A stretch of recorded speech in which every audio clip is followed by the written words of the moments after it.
5 дзён не сціхала кананада. Без перастанку трашчэлі і трэскалі кулямёты і стрэльбы.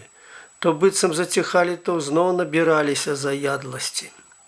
Памаўчаўшы, бухалі пушкі, і чарада глухога, дужага гулу хавала ў сабе тое трэсканне.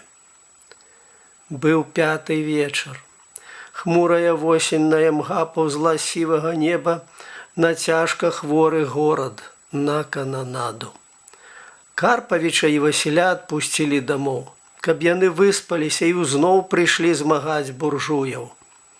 Абпэцканыя і абшарпаныя, з кулямётнымі патранташамі цераз плечы і ўкол пояса, з набітымі стрэльбамі ў руках перабягалі яны пад сценкамі, прабіраліся да свайго квартала.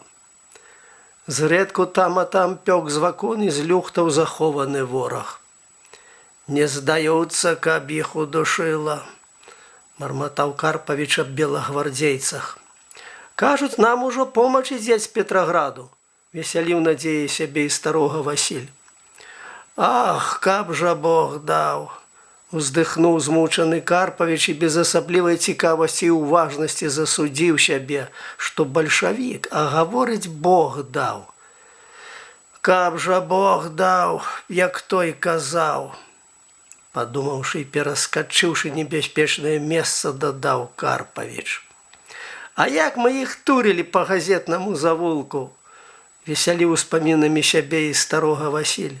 «Шкода, што не злавілі начальніка партыі, гэтага нягоднага князя».